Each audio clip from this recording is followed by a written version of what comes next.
Good morning, students. In today's video, I will be working out a question from Mangalore University question paper 2015. A 24 marks question is worked out here. This question is from the chapter Final Accounts of Sole Trading Concern. The question is like this: from the following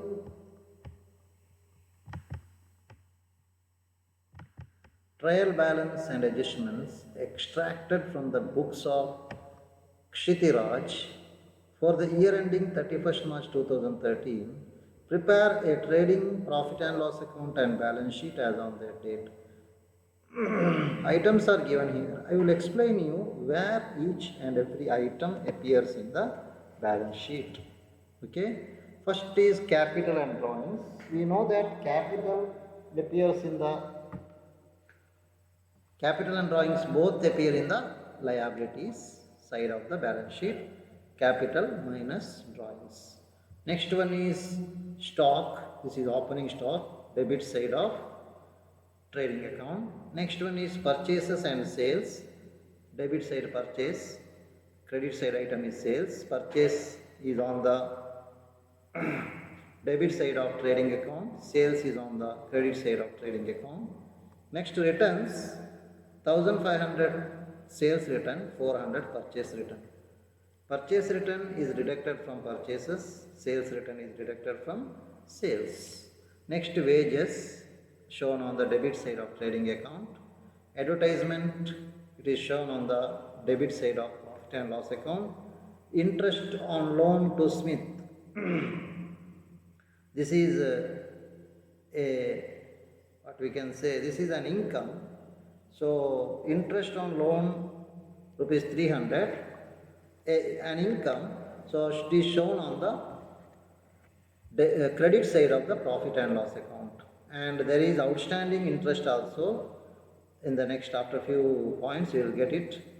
That should be added to this. This is on the credit side of profit and loss account. Office expenses also debit side of profit and loss account. Next, loan to Smith rupees 5000. This should be shown on the shown as an asset in the balance sheet. Then here it is given 10% on 1/4/2012. So for full 1 year this loan was there. Interest is 10%. 5000 into 10% means 500. Interest should be 500, but they paid here. See, I told already there is a interest on loan is 300. 500 should be paid, means 200 is 500 should be paid, that is 5000 into 10%. But paid amount is only 300, means balance 200 is outstanding. So credit side of profit and loss account, interest on loan to Smith 300 plus outstanding 200. Okay, then investment 3000, asset side of the balance sheet, bills receivable and payable, bills receivable, asset side, bills payable, liability side of balance sheet. Sundry creditors, debtors and creditors. Sundry debtors 20,000, asset side of balance sheet. Sundry creditors 16,800, liability side of the balance sheet. Furniture and fixtures, asset side of the balance sheet. Land and building and machinery. These two items. Then cash in hand, cash at bank. All these items will be on the asset side of the balance sheet. Next we have adjustment. Let us look at the adjustment. Note down each and every item what I am explaining now. Then we will do the calculation, preparation of the trading profit and loss account and balance sheet. First adjustment is stock in hand on 31st March 2013. This is closing stock in hand. This should be shown in two sides, two places. So all adjustments should go to two places. First of all, this is shown as closing stock on the credit side of the trading account. Then it will go directly to the asset side of the balance sheet. Clear? Next, allow interest on capital 2500. This is also shown two times. First, debit side of the profit and loss account. Next, it will be added to the capital in the balance sheet. Capital in the balance sheet, that is on the liability side of the balance sheet. Interest on drawings 80 rupees. This is first of all shown on the credit side of the profit profit and loss account. Next, it will be deducted from the capital in the liability side of balance sheet. It's clear, isn't it? Next, stock valued 3000 destroyed by fire. This one first we show on the credit side of trading account, full 3000. Clear? Next, another treatment we do according to this 2000 rupees, and the insurance company admitted a claim for 2000. So from insurance company they will receive 2000. So now out of 3000, 2000 is the claim received, so actual loss will be only 1000. That loss on goods destroyed by fire, rupees 1000, should be shown on the debit side of profit and loss account. Should be shown on the debit side of profit and loss account. So this is 3000, one treatment we have done, then 2000, one treatment we have done, so another 1000 is pending. So for full 3000 there should be two treatments, isn't it? Out of 3000, 2000 is treated twice. First ನಾವು trading ಅಕೌಂಟ್ನ credit ಸೈಡಲ್ಲಿ ಬರೆಯುವಾಗ 3000 ಅಂತ ಬರೀತೇವಲ್ಲ, ಅಲ್ಲಿ 3000 ಅದು ಮುಗೀತು. ಮತ್ತು ಇನ್ನೂ ಅದು ಆ 3000ನ 2000 ಇನ್ನೂ ಎರಡು ಕಡೆ ಎಂಟ್ರಿ ಮಾಡಬೇಕು. ಆ 3000ದಲ್ಲಿ 2000ವನ್ನು ನಾವು ಡೆಬಿಟ್ ಸೈಡ್ ಆಫ್ 1000ವನ್ನು 3000ದಲ್ಲಿ 1000ವನ್ನು debit side of profit and loss account ಮಾಡ್ತೇವೆ. ಉಳಿದ ಇನ್ನೂ 2000 ಇದೆಯಲ್ಲ, ಅದು ಕ್ಲೈಮ್ ಫ್ರಮ್ ಇನ್ಶೂರೆನ್ಸ್ ಕಂಪನಿ. ಅದನ್ನು ನಾವೇನು ಮಾಡಬೇಕಂದ್ರೆ asset side of the balance sheet ತೋರಿಸಬೇಕು, claim from insurance company. So clear ಅಲ್ವಾ? Debit side of trading account, credit side of trading account 3000, debit side of profit and loss account 1000, again asset side of the balance sheet 2000. Next, an amount of 10,000 included in the sales represents goods sent on sale or return basis. It includes a profit of 20%. So this needs treatment. ಏನು treatment ಮಾಡಬೇಕು? ಇದಕ್ಕೆ ಎರಡು ರೀತಿಯ treatment ಇದೆ, 4 ಕಡೆ entry ಆಗ್ತದೆ. ಇದರದ್ದು selling price 2 ಕಡೆ ಎಂಟ್ರಿ ಆಗಬೇಕು, ಕಾಸ್ಟ್ ಪ್ರೈಸ್ ಇನ್ನೆರಡು ಕಡೆ ಎಂಟ್ರಿ ಆಗಬೇಕು. ಕ್ಲಿಯರ್ ಆಗಿ ಅರ್ಥ ಮಾಡಿಕೊಳ್ಳಿ. ಫಸ್ಟಿಗೆ ಇದು ಗೂಡ್ಸ್ ಆನ್ ಅಪ್ರೂವಲ್ ಅಂತ ಹೇಳ್ತೇವೆ, ಆನ್ ಸೇಲ್ ಆರ್ ರಿಟರ್ನ್ ಬೇಸಿಸ್ಗೆ. ಅದನ್ನು ಫಸ್ಟಿಗೆ ಇದು ನಿಜವಾದ ಸೇಲ್ಸ್ ಅಲ್ಲ. ಹಾಗಾಗಿ ಈ 10,000 ಏನು ಮಾಡಬೇಕಂದ್ರೆ ಸೇಲ್ಸಿಂದ ಮೈನಸ್ ಮಾಡಬೇಕು. ಕ್ಲಿಯರ್ ಆಯ್ತಲ್ವಾ? ಇದು ನಿಜವಾದ ಸೇಲ್ಸ್ ಅಲ್ಲ. ಅದಕ್ಕಾಗಿ ಮತ್ತೆ ಏನು ಮಾಡಬೇಕಂದ್ರೆ ಸೇಲ್ಸ್ ಅಲ್ಲದ ಕಾರಣ ಡೆಟಾರ್ಸಲ್ಲೂ ಅದು ಇನ್ಕ್ಲೂಡ್ ಆಗಿರುತ್ತೆ. ಬ್ಯಾಲೆನ್ಸ್ ಶೀಟ್ನ ಅಸೆಟ್ ಸೈಡಲ್ಲಿ ಡೆಟಾರ್ಸಿಂದಲೂ ಈ 10,000 ಮೈನಸ್ ಮಾಡಬೇಕು. ಕ್ಲಿಯರ್ ಆಯ್ತಲ್ವಾ? ಎಸ್. ಮತ್ತು ಇನ್ನೇನಾಗ್ತದೆ ಅಂದರೆ ಇದನ್ನು ಸೇಲ್ಸಲ್ಲಿ ಇನ್ಕ್ಲೂಡ್ ಆದ ಕಾರಣ ಇದು ಸ್ಟಾಕಲ್ಲೂ ಇನ್ಕ್ಲೂಡ್ ಆಗಿರುತ್ತೆ. ಸ್ಟಾಕಲ್ಲಿ ಕ್ಲೋಸಿಂಗ್ ಸ್ಟಾಕಲ್ಲೂ ಇನ್ಕ್ಲೂಡ್ ಆಗಿರುತ್ತೆ. ಅದು ಯಾವುದಂದರೆ ಇದರದ್ದು cost price. It includes a profit of 20%. ಹಾಗಾದರೆ ಕಾಸ್ಟ್ ಎಷ್ಟಾಗ್ತದೆ? 80%. 10,000ನ 80% ಅಂದರೆ 8,000 ಆಗುತ್ತೆ. ಈ 8,000 ಏನು ಮಾಡಬೇಕಂದ್ರೆ ಸ್ಟಾಕ್ ವಿತ್ ಕಸ್ಟಮರ್ಸ್ ಅಂತ ನಾವು ತೋರಿಸ್ಬೇಕು. ಈ 8,000 ಸ್ಟಾಕ್ ವಿತ್ ಕಸ್ಟಮರ್ಸ್ ಅಂತ ತೋರಿಸ್ಬೇಕು. ಅದನ್ನು ಏನು ಮಾಡಬೇಕಂದ್ರೆ ಇದು ಸೇಲ್ಸಂದ ಮೈನಸ್ ಮಾಡಿ ಸ್ಟಾಕಿಗೆ ಆ್ಯಡ್ ಮಾಡಬೇಕಂತ. ಸ್ಟಾಕಲ್ಲಿ ಇನ್ಕ್ಲೂಡ್ ಆಗಿರುವುದು ಅಂತ ಹೇಳಿದಲ್ಲ, ಅದಲ್ಲ, ಸ್ಟಾಕಲ್ಲಿ ಇದನ್ನು ಇನ್ಕ್ಲೂಡ್ ಮಾಡಬೇಕು. ನಾವೀಗ ಏನು ಮಾಡಿದೆ, ಈಗ ಈ ಕ್ಷಿತಿರಾಜ್ ಎಂಬ ಏನು ಮಾಡಿದ್ದಾನೆ, ಯಾರಿಗೋ ಒಬ್ಬರಿಗೆ ಸೇಲ್ ಆರ್ ರಿಟರ್ನ್ ಬೇಸಿಸಲ್ಲಿ ಅಪ್ರೂವಲ್ ಬೇಸಿಸಲ್ಲಿ ಕಳಿಸಿದ್ದಾನೆ. ಸೇಲ್ಸ್ ಅಂತ ಅದು ಇನ್ಕ್ಲೂಡ್ ಆಗಿದೆ. ಸೇಲ್ಸಲ್ಲಿ ಇನ್ಕ್ಲೂಡ್ ಆಗಬಾರ್ದು, ಅದು ಸ್ಟಾಕಲ್ಲೇ ಇರಬೇಕು. ಅದು ಸೇಲ್ ಆಗಲಿಲ್ಲ, ಅರ್ಥ ಆಯ್ತಲ್ಲ? ಹಾಗಾಗಿ ಸೇಲ್ಸಿಂದ ಮೈನಸ್ ಮಾಡಿ ಡೆಟಾರ್ಸಿಂದ ಮೈನಸ್ ಮಾಡಿ 10,000. ಮತ್ತು ಅದರ ಕಾಸ್ಟ್ ಪ್ರೈಸ್ ಎಷ್ಟಂತ ಕಂಡುಹಿಡಿದು 10,000 ಇದ್ದು ಅದನ್ನು ಕ್ಲೋಸಿಂಗ್ ಸ್ಟಾಕಿಗೆ ಆ್ಯಡ್ ಮಾಡಬೇಕು, ಸ್ಟಾಕ್ ವಿತ್ ಕಸ್ಟಮರ್ ಅಂತ ಹೇಳಿ. ಹೇಗೆ ಅದು? 10,000 ಇಂಟು 80% ಕಾಸ್ಟ್. ಡೆಬಿಟ್ ಎಲ್ಲಿದೆ ಸ್ಟಾಕ್? ಕ್ಲೋಸಿಂಗ್ ಸ್ಟಾಕ್ 2 ಕಡೆ ಬರ್ತದಲ್ವಾ? ಫಸ್ಟಿಗೆ ಟ್ರೇಡಿಂಗ್ ಅಕೌಂಟ್ನ ಕ್ರೆಡಿಟ್ ಸೈಡಲ್ಲಿ ಬರುತ್ತೆ ಮತ್ತು ಬ್ಯಾಲೆನ್ಸ್ ಶೀಟಲ್ಲಿ ಅಸೆಟ್ ಸೈಡಲ್ಲಿ ಬರುತ್ತೆ. ಕ್ಲಿಯರ್ ಅಲ್ವಾ? Next, right of 500 as bad debts. ಇದು 2 ಕಡೆ ಬರುತ್ತೆ. First of all debit side of profit and loss account ಮತ್ತು ಬ್ಯಾಲೆನ್ಸ್ ಶೀಟಲ್ಲಿ ಅಸೆಟ್ ಸೈಡಲ್ಲಿ ಡೆಟಾರ್ಸಿಂದ ಮೈನಸ್ ಮಾಡಬೇಕು. 330 rupees provision for bad debts. ಇದು ಹಾಗೆ debit side of the profit and loss ಅಕೌಂಟಲ್ಲಿ ಬ್ಯಾಡ್ ಡೆಟ್ಸಿಗೆ ಆ್ಯಡ್ ಮಾಡಿ 500 + 30 530 ಆಗುತ್ತೆ. ಮತ್ತು ಇದನ್ನು ಡೆಟಾರ್ಸಿಂದ ಬ್ಯಾಲೆನ್ಸ್ ಶೀಟ್ನ ಅಸೆಟ್ ಸೈಡಲ್ಲಿ ಡೆಟಾರ್ಸಿಂದ ಮೈನಸ್ ಮಾಡಬೇಕು. Okay, then manager is entitle to a commission of 10% of net profit before charging commission. ಈಗ ಏನು ಮಾಡಬೇಕಂದ್ರೆ ಟ್ರೇಡಿಂಗ್ ಅಕೌಂಟ್ ಮಾಡಿ, ಪ್ರಾಫಿಟ್ ಆ್ಯಂಡ್ ಲಾಸ್ ಅಕೌಂಟ್ ಮಾಡಿ, ಎಲ್ಲವನ್ನು ಎಂಟ್ರಿ ಮಾಡಿ ಮ್ಯಾನೇಜರ್ಸ್ ಕಮ್ಯುನಿಕೇಷನ್ ಒಂದು ಎಂಟ್ರಿ ಮಾಡೋದು ಬಿಡಬೇಕು. ಅಮೌಂಟು ಹೆಡ್ಡಿಂಗ್ ಅಲ್ಲಿ ಟು ಮ್ಯಾನೇಜರ್ಸ್ ಕಮಿಷನ್ ಅಂತ ಬರೆದು ಬ್ಲ್ಯಾಂಕ್ ಬಿಡಬೇಕು.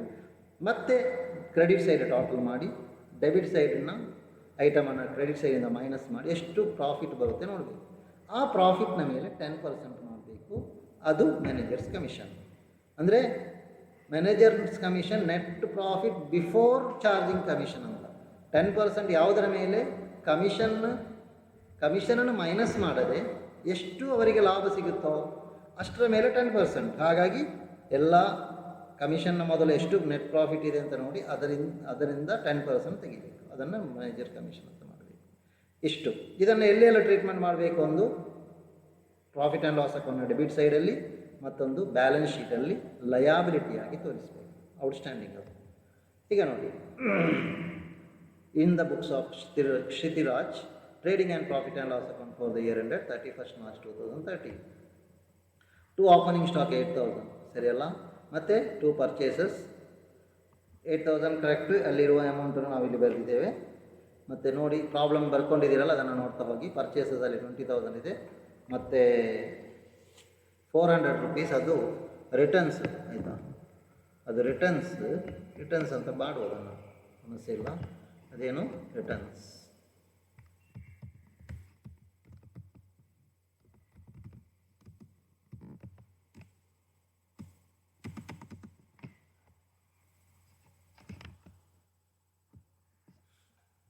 ಸೊ ರಿಟರ್ನ್ಸ್ 400 ಮೈನಸ್ ಮಾಡಿ 19,600. ಮತ್ತು ವೇಜಸ್ ಪ್ರಾಬ್ಲಮಲ್ಲಿರುವುದು 6,900. ಕ್ಲಿಯರ್ ಅಲ್ಲ? ಮತ್ತು ಸೇಲ್ಸ್ 80,000, ರಿಟರ್ನ್ಸನ್ನು ಮೈನಸ್ ಮಾಡಿದ್ದು 1,500 ಇದೆ ಸೇಲ್ಸ್ ರಿಟರ್ನ್. ಮತ್ತು ಗೂಡ್ಸ್ ಆನ್ ಅಪ್ರೂವಲ್ ಅಂತ ಹೇಳಿದೆ ಅಲ್ಲ, ಈಗ ಅಡ್ಜಸ್ಟ್ಮೆಂಟ್ ನಂಬರ್ 4ಅಲ್ಲಿರುವಂಥದ್ದು, ಅದನ್ನು 10,000 ಮೈನಸ್ ಮಾಡಿದೆವು. So 80,000 minus 1,500 minus 10,000 68,500. ಮತ್ತು ಬೈ ಕ್ಲೋಸಿಂಗ್ ಸ್ಟಾಕ್ 7,000. ಅದಕ್ಕೆ ಸ್ಟಾಕ್ ವಿತ್ ಕಸ್ಟಮರ್, ಇದು ಪಾಯಿಂಟ್ ನಂಬರ್ 4, ಅಡ್ಜಸ್ಟ್ಮೆಂಟ್ ನಂಬರ್ 4ಅಲ್ಲಿ 10,000 sale represents goods sent on sale or return basis ಅಂತ ಇದೆಯಲ್ಲ, ಇದೆ ಗೂಡ್ಸ್ ಆನ್ ಅಪ್ರೂವಲ್. ಈ 10,000ಅಲ್ಲಿ 80% ಕಾಸ್ಟ್ 20% ಪ್ರಾಫಿಟ್. ಅಲ್ಲಿದೆ 20, it includes a profit of 20% ಅಂತಿದೆ. ಸೊ ಸ್ಟಾಕ್ ವಿತ್ ಕಸ್ಟಮರ್ ಅದು ಕಾಸ್ಟ್ ಮಾತ್ರ ಬರೀಬೇಕು. 10,000 ಇತ್ತು, 80% ಅಂದರೆ 8,000, ಸೊ 15,000 ಆಯಿತು. ಮತ್ತು ಸ್ಟಾಕ್ ಡಿಸ್ಟ್ರಾಯ್ಡ್ ಬೈ ಫೈರ್ 3,000, ಇದು ಅಡ್ಜಸ್ಟ್ಮೆಂಟ್ ನಂಬರ್ 3ಅಲ್ಲಿದೆ. ಮತ್ತು ಬ್ಯಾಲೆನ್ಸ್ ಮಾಡಿ ಇದನ್ನು ಟೋಟಲ್ ಮಾಡಿ 86,500 ಬರುತ್ತೆ. ಇದನ್ನು 3 ಐಟಮನ್ನು ಇದನ್ನು ಮೈನಸ್ ಮಾಡಿ ಗ್ರಾಸ್ ಪ್ರಾಫಿಟ್ 52,000 ಬರುತ್ತೆ. ಆ 52,000ಅನ್ನು ಇಲ್ಲಿ ಪ್ರಾಫಿಟ್ ಆ್ಯಂಡ್ ಲಾಸ್ ಅಕೌಂಟಲ್ಲಿ ಫಸ್ಟ್ ಐಟಮ್ ಆಗಿ ಬರೀರಿ, by gross profit brought down. ಮತ್ತು ಐಟಮ್ಸ್ ಇಲ್ಲಿ ನೋಡ್ತಾ ಹೋಗುವ. ಆಫೀಸ್ ಎಕ್ಸ್ಪೆನ್ಸಸ್ 8,050 ಪ್ರಾಬ್ಲಮಲ್ಲಿದೆ. ಅಡ್ವರ್ಟೈಸ್ಮೆಂಟ್ 5,500 ಪ್ರಾಬ್ಲಮಲ್ಲಿದೆ, ಹಾಗೆ ಬರೀರಿ. ಬ್ಯಾಡ್ ಡೆಟ್ಸ್ ಅಡ್ಜಸ್ಟ್ಮೆಂಟ್ ನಂಬರ್ 4ಅಲ್ಲಿದೆ 500. ಅದೇ ಅಡ್ಜಸ್ಟ್ಮೆಂಟಲ್ಲಿ ಪ್ರೊವಿಷನ್ ಫಾರ್ ಡೌಟ್ಫುಲ್ ಡೆಟ್ ಇದೆ 530. ಕ್ಲಿಯರ್ ಅಲ್ವಾ? ಮತ್ತು ಪ್ರಾಬ್ಲಮಲ್ಲಿ ಅಡ್ಜಸ್ಟ್ಮೆಂಟ್ ನಂಬರ್ 2ಅಲ್ಲಿ ನೋಡಿ, ಇಂಟ್ರೆಸ್ಟ್ ಆನ್ ಕ್ಯಾಪಿಟಲ್ 2,500 ಇದೆ, ಅದನ್ನು ಹಾಗೆ ಬರೀರಿ. ಮತ್ತು loss on goods destroyed by fire, ಇದು ಅಡ್ಜಸ್ಟ್ಮೆಂಟ್ ನಂಬರ್ 3ಅಲ್ಲಿರುವಂಥದ್ದು. 3,000 loss, 2,000 insurance claim, actual loss ಎಷ್ಟು 1,000 only. Next managers commission calculate ಮಾಡಬೇಕು. ಅದರ ಮೊದಲು ಕ್ರೆಡಿಟ್ ಸೈಡ್ ನೋಡುವ. ಇದಾಯಿತು. By interest on drawing adjustment number 2ಅಲ್ಲಿದೆ 80 rupees. ಮತ್ತು ಇಂಟ್ರೆಸ್ಟ್ ಆನ್ ಲೋನ್ ಆಗ ಹೇಳಿದೆ 300 ಇದೆ ಟ್ರಯಲ್ ಬ್ಯಾಲೆನ್ಸಲ್ಲಿ. ಆದರೆ ಲೋನ್ ಎಷ್ಟಿದೆ? 50,000 ಅಲ್ಲ 5,000 ಆಯ್ತು. 5,000 ಲೋನ್ ಇದೆ. 5,000 ಲೋನ್ನ ಮೇಲೆ ಏನಂದರೆ 10% ಇಂಟ್ರೆಸ್ಟ್ ಅಂತ ಅಲ್ಲಿ ಕೊಟ್ಟಿದ್ದಾರೆ. ಹಾಗಾಗಿ 5,000 ಇಂಟು 10% ಅಂದರೆ 500 ಬರುತ್ತೆ. ಆದರೆ ನಿಜವಾಗಿ ಇಲ್ಲಿ ಲೋನ್ ಕೊಟ್ಟದ್ದು ಇಂಟ್ರೆಸ್ಟ್ ಟ್ರಯಲ್ ಬ್ಯಾಲೆನ್ಸಲ್ಲಿರೋದು 300 ಮಾತ್ರ. ನಿಜವಾದ 500 ಇಂಟ್ರೆಸ್ಟ್ ಆಗಬೇಕು. 500 300 ಹೋದರೆ 200 ಔಟ್ಸ್ಟ್ಯಾಂಡಿಂಗ್. ಸೊ 200 ಔಟ್ಸ್ಟ್ಯಾಂಡಿಂಗ್ ಮಾಡಿ 300 + 200 500. ಈ 200 ಔಟ್ಸ್ಟ್ಯಾಂಡಿಂಗ್ ಬ್ಯಾಲೆನ್ಸ್ ಶೀಟಲ್ಲಿ ಎಸೆಟ್ ಆಗಿ ಬರ್ತದೆ. ಮತ್ತೆ ಕ್ಲಿಯರ್ ಆಯ್ತಲ್ಲ? ಈಗ ಏನು ಮಾಡಬೇಕಂದ್ರೆ 52,000 ಇಲ್ಲಿ ಅಡ್ಜಸ್ಟ್ಮೆಂಟಲ್ಲಿ ತೋರಿಸ್ತೇನೆ ನೋಡಿ.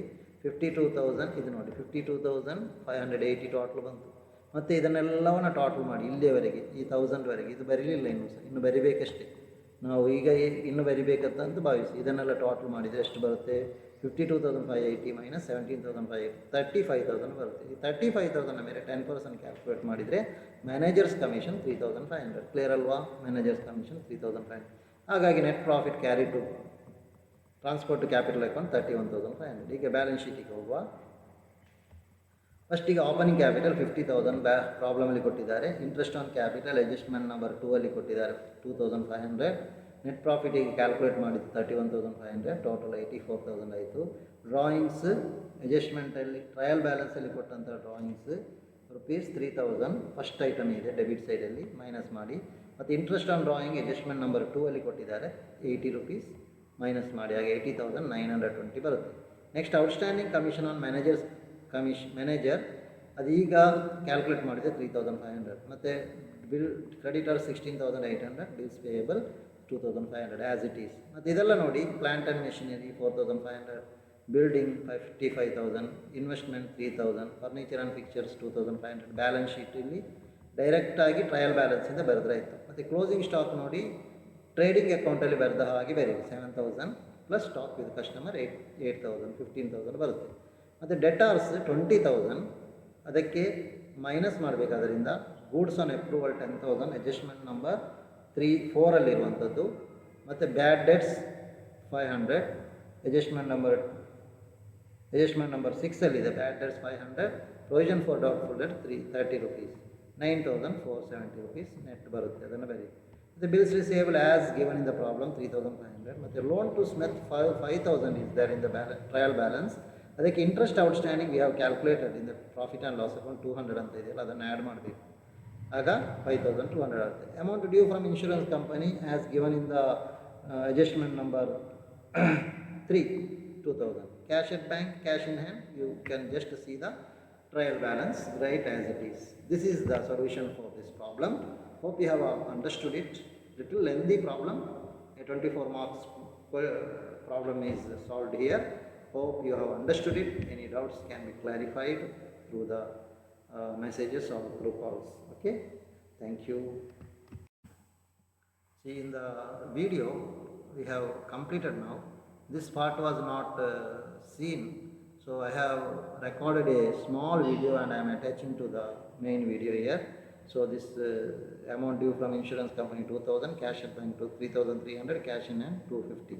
So all this should be totaled. The sum is 1,03,720. This side 1,03,720. Hope you have understood. Thank you.